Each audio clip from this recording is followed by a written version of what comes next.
Hey, what's up, you guys? Yes, I'm sorry, I was trying to do a thing. I don't think that's my energy today. I just recorded a video for today, Wednesday, and now I'm recording a video Friday. So this is Friday's video. Welcome to the video. I'm kind of drained. I don't normally record on a Wednesday because I like to bunch my videos together so that I have more time during the week, and the 4-day work week, 9 to 5, working with all people while I'm an introvert is kind of a lot. And I also have a panel to prepare for this weekend. So yeah, and that is with CEMB, and I'm super excited because Saf is going to be down in London. I said this in the last video, so it's kind of weird saying it again, but she's going to be down this weekend. We're going to make a couple of videos. If you don't know who Saf is, she's part of the Sending Skeptics, and I'm super excited because she's not usually in London, and I'm really excited to meet her. I've only met her once, and I'm really excited to meet her again. But yeah, we have some videos planned. Before I start the video, we are doing a video walking down memory lane, and I'm really excited to share it because we are looking through 2017, which is a year of a lot of firsts for me. So that's what we're doing, and I'm super excited because we are still in the January-February range, which is just around my birthday. So we had a lot of things happening around then. Before I go on to that, the DR conference is happening in a couple of weeks, and I would really appreciate it if you bought your tickets so that we can fill out the seats. And I will be there. Saf will also be there in April, and we're going to be on a panel together. Aaron Ra is going to be there. David Worley's hosting. So I'm super excited, and I hope to see as many of you as I can. It's always great to meet people in person. It's always awkward, but it's always great. Moving on, we are going to continue walking down memory lane, and we were talking a lot about my firsts. We were talking about the first birthday I celebrated, the first few restaurants and cinemas that I went to, the experience of that. Also, the first time I drank and other stories. But we were just talking about the first time I had a drastic hair change, which just had me addicted to dyeing my hair. This was the first time, and I had dyed my hair this fire color. It was on a gradient, and I wish I had taken more pictures, but I didn't, and I deeply regret that. Because I think that is the most exciting change that I've had, except for blonde. Blonde is now the look. Like, I'm really into blonde, and it's not going to change for a while. I might change it over summer, but I'm really into blonde right now. But yeah, that started the series of addictions that I had to changing my hair, different colors, and I've had it many different colors. If you look through my Instagram posts linked in the description, you'll see that I've had my hair all sorts of colors. Every color you can think of, I've had it. So yeah, anyways, moving on. This, I believe, was some receipts for some stuff I bought for Derek, which was my boyfriend at the time, boyfriend I was going to marry. All purchases I made to make a scrapbook for Derek for his birthday. I'm so glad that he liked it, even if he thought it was really depressing in the beginning. So I made this man a whole scrapbook, and obviously this was my first relationship, first boyfriend, everything, right? And this man was so ungrateful. I made him an entire scrapbook. It was the sweetest, most sentimental idea that I could think of, and I can't believe I wasted so much time on this man. I printed out all the pictures. I got like little crafts. I decorated the whole book, like the whole book. And I put like cute little pictures and cute little messages that we sent to each other. And this man was just complaining about it. He was like, "Oh, the pictures in there were too graphic." And I was like, "Graphic how? Like me kissing you? Like, what are you, 6?" He was 11 years older than me, by the way. He complained about the whole beginning of it. I can't believe I stayed with him for so long. And Alicia put up with me staying with him for so. She's such a good friend. She was like, "I'm not gonna tell you what to do, bitch. You're gonna work your way out of this. I believe in you. You're gonna work your way out of this." I used to talk to her about Derek all the time, and she would like give me little hints like, "Oh, one of my exes used to do that. He was awful." And I would be like, "Yeah, but like Derek has all these problems, and like he'll get better. Like I can fix him." And that's like one of my worst problems, is that I attract people who are just looking to be taken care of, and I'm just not here for it. Like, I can barely take care of myself. I do not need a second person to take care of. unless you're a child, then I have all the time for you. But an adult, no, I do not have time for that, and I need to stop. Like, I need to stop myself from constantly helping adults who can do that, who are just looking for an enabler, which essentially I was for Derek. He was an alcoholic, if you guys were unaware. But yeah, it was awful because I put so much thought and energy, and I put a lot of thought and energy into all of the gifts that I get for people, be they trolley gifts, like gifts I get just to mess with people, or gifts that I actually mean that have actual sentimental value. Like, I always put thought into the gifts that I buy people, because it's one of my favorite things to do is buy gifts for people. Maybe it's not a very productive activity, but I've always done that, and I've always enjoyed doing that, because for me everything has meaning, even if nothing has meaning technically. I don't think I'm going to show that one because that one's very revealing, but that's about the first place that I worked at. Well, not the first place, but the first college that I worked at. And I actually really, really enjoy working at colleges. Okay, so the present that Derek got me was... I think it arrived the day after my birthday, so 7th of February, and he bought me a Nintendo 2DS for my birthday. So let me read the story. Derek bought me a Nintendo 2DS for my birthday so I would have something to do on my journeys to and from work. And in my spare time, he suggested that I get Pokemon Sun. So I went to the CEX, which is a video game like tech store we have here where you can trade in like your old stuff. Sold off my old phone and bought Pokemon Sun with the money I got from my phone. I've spent loads of hours on the game so far, and I'm glad that I picked Owlet as my starter Pokemon. Owlet fucking rules. Fight me, I dare you, but Owlet is the best. Owlet is the best of that Pokemon game, because he's awesome. He's a diva sometimes, but he's awesome. So this Nintendo 2DS Derek got for me, and it was, I think, one of the best gifts that he got for me in our relationship. I'm pretty sure one Christmas he just bought me socks, but I mean, this was a pretty good gift. And I had that Nintendo 2DS for the longest time until he broke up with me, and I just couldn't bear to have it anymore. Like, it was one of the things that I needed to get rid of, so I sold it off to the CEX, and I bought myself a tablet, I think, which I later sold off to buy a laptop. It's a cycle.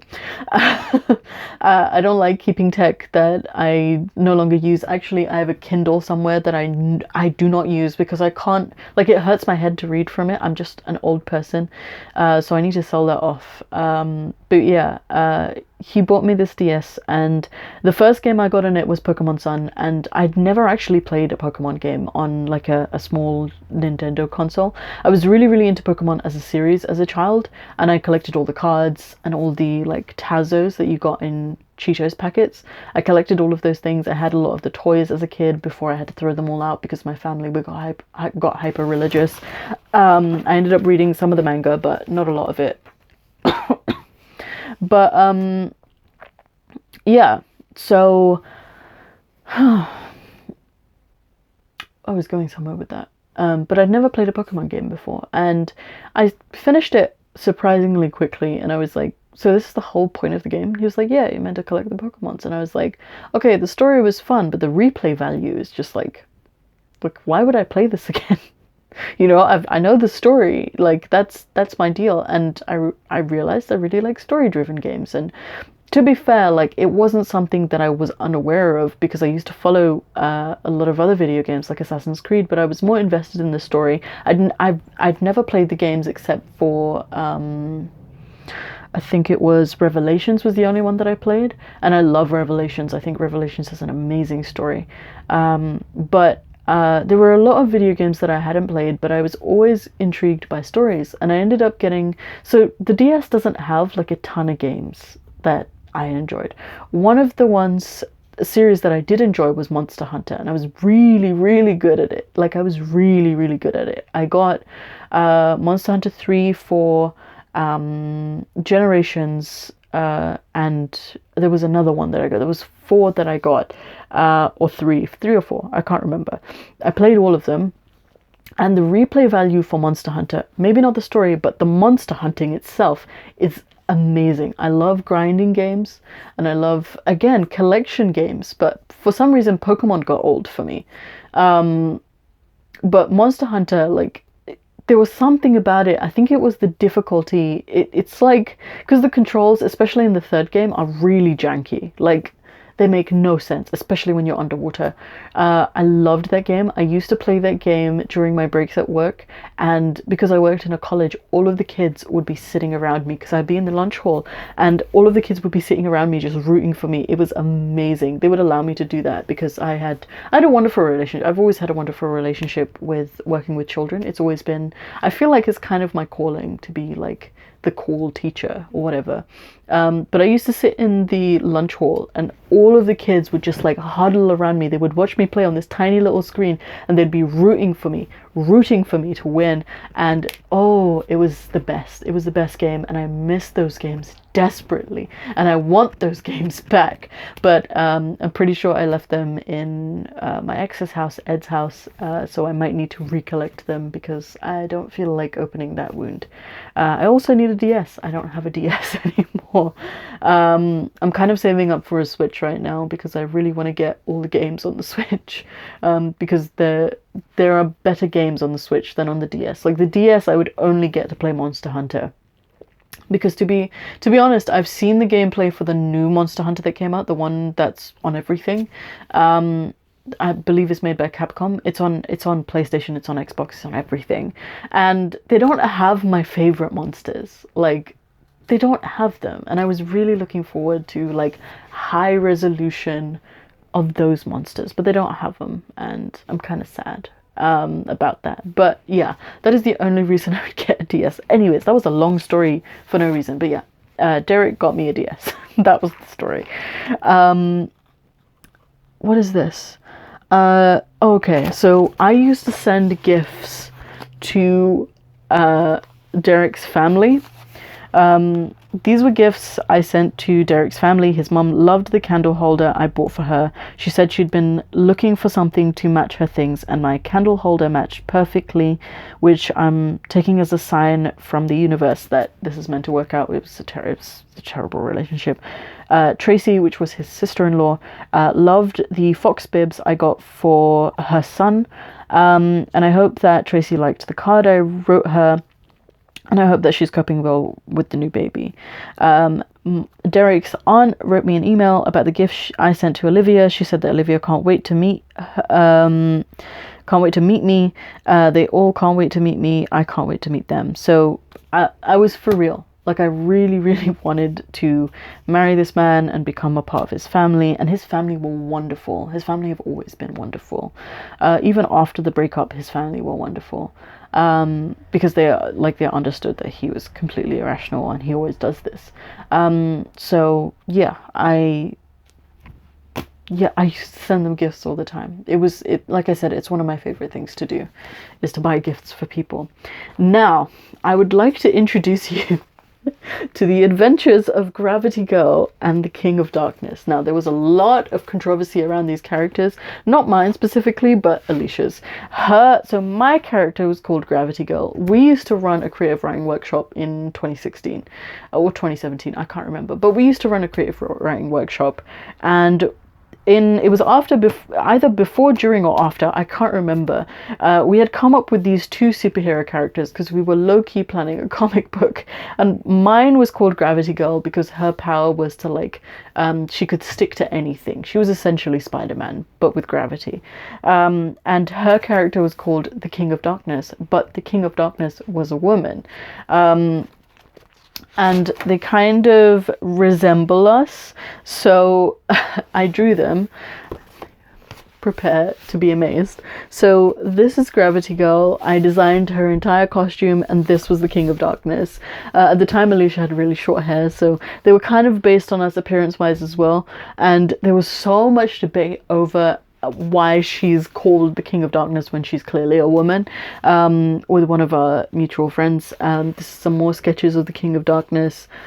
She was, you know what, like, she's legit one of my favorite things that I've ever drawn. She's legit. Like, obviously this is very definitely like a Loki vibe going on, and Loki was and still is one of Alicia's favorite characters in Marvel. But yeah, it was amazing. There's such good memories, honestly. There's some sketches of Gravity Girl. Some of them, this one is intentionally upside down because Gravity Girl controls gravity. This one is intentionally upside down. But yeah, I designed this costume and this little chibi figure. Oh, such good memories. I'm so happy. This was meant to be one of the villains in that comic book. I think this was a sketch. Oh, I forgot. She had a dog. She had, I can't remember the name of the dog. But she had a dog, and he was also a superhero. Oh my god, I'm so happy right now.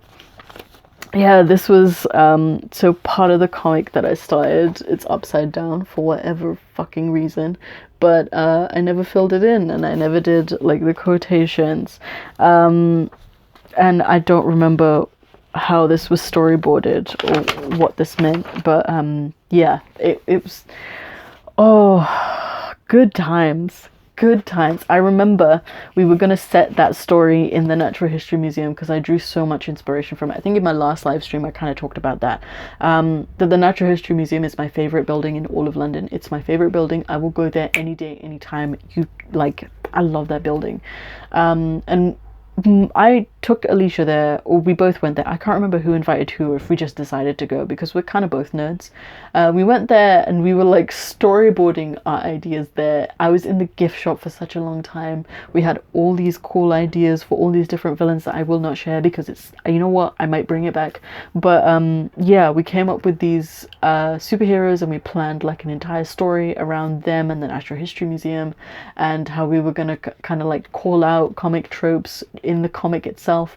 It was going to be super meta. Oh, good times. I'm so genuinely happy right now. So this is interesting. So in 2017 was the first time I went to Comic-Con. Comic-Con was the first event that I went to, and I actually made an effort dressing up and things. So I planned a Viking costume. I think we had a couple of ideas before that, but I've forgotten what those were. But the original design of my Viking costume for Comic-Con this May, it didn't really come out this way because sewing all the rings on was a bitch. I actually got iron rings to sew onto like a jersey. It was so hard, and I ended up just doing like chainmail up to like here, like just breast level. So I sewed the top part of it with iron rings. I made the raven and I changed a few bits here and there.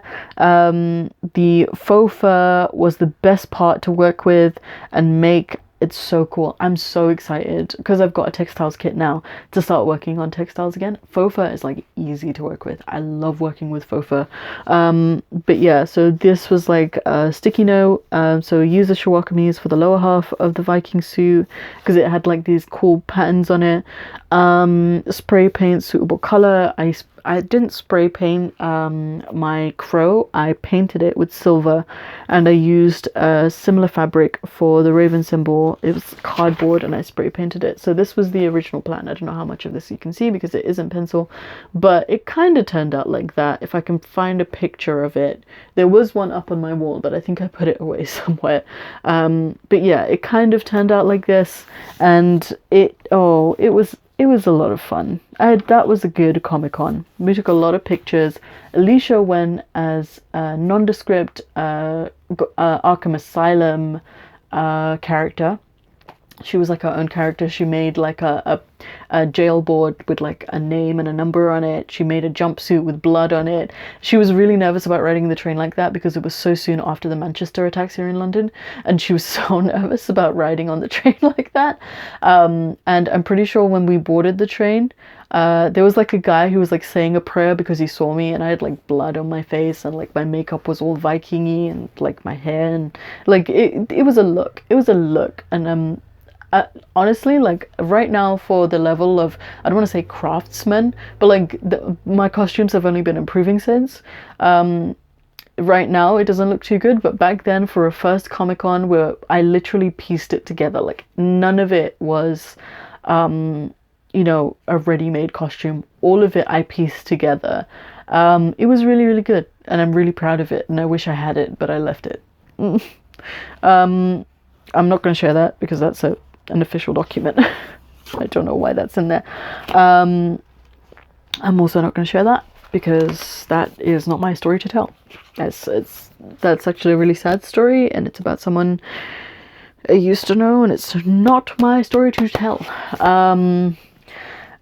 So this was the first Easter that I celebrated, and we did hold on. This was St. Paddy's Day. It was snowing outside. There was snow. Wait. So, wait. This must have been after my breakup because I'm pretty sure I was dating someone else. But this was St. Patrick's Day, if I'm not mistaken. Hold up. I am so confused right now. Hold up. No, this wasn't after the breakup, but this was, I'm so confused, but I'm pretty sure this was on St. Patrick's Day, and we did a try not to laugh challenge with Smut of Ice. Okay, so it definitely wasn't that, because that time we did that with rum, but this was the first St. Patrick's Day that I did. This was just before Easter. I got Alicia an Aero Easter egg and got Smut of Ice to drink and play the Try Not to Laugh challenge. We went through a bunch of videos, Markiplier, PewDiePie, we laughed for ages. The animal and children videos were the funniest. For some reason, we do that all the time. Like, to get drunk, we just play a Try Not to Laugh challenge and it works every time, and we always laugh. Because we're just really easy to make laugh like that, and also easy to make drunk like that. But yeah, the reason why I'm getting confused is because there was one St. Patrick's Day where we got absolutely smashed in Alicia's house. We didn't even go out. We did St. Patrick's Day in her house. I bought a bottle of rum and Coke. A bottle of rum and a bottle of Coke. It was snowing outside. I wasn't dating someone. I was talking to someone. We went on one date with that person, but I was talking to someone else. And we sat at home. We watched a bunch of Try Not to Laugh challenges by Markiplier, and we got so smashed that I'm pretty sure I took a nap. Okay. Her parents made a complaint, and her parents are very lenient, and they didn't even make a complaint to me. Like, they told her afterwards, like, never do that again. But we were laughing so hard and having such a good time. I'm never doing that again in the house because I'm genuinely so embarrassed that I made that much noise in their house. But yeah, oh, it was such a good time. But this was the year before, so this was while I was still with Derek. But the next thing I'm going to show you is called, I made an entire 2-page spread, The Easter of Memories, because this was a jam-packed Easter where I did a bunch of things, and I don't know if I'm going to get into it right now because we are at the 23-minute mark, and I might just leave this as a fun cliffhanger. But I did a bunch of things that Easter, a bunch of experiments. It was my first experience in being left alone for 2 weeks on my own with no one else there, because the family that I was living with went off to Bangladesh for 2 weeks and I was in the house alone. I don't know if anyone knew about that, and I don't know if I'm outing them by saying this, but I was in the house alone, and I was super excited to be alone for 2 whole weeks, and I planned a bunch of things in those 2 weeks, and I will share those with you. Let's start. Why not? It's my video. What the hell? So we have some spreads going on. So the first one is a day out with Alicia.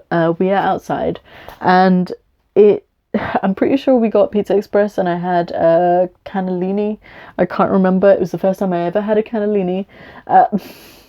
I'm telling you, it's a lot of firsts. Like proper, well, I don't know if you'd call it proper Italian food, but Italian food. Like, besides that, it was just like making pasta at home, which we mixed with Asian spices anyways. But yeah, I also went on this Jurassic Kingdom thing. It was in Osterley Park. Oh, it was amazing. I went by myself. This was a children's event. This was a children's, like a family event.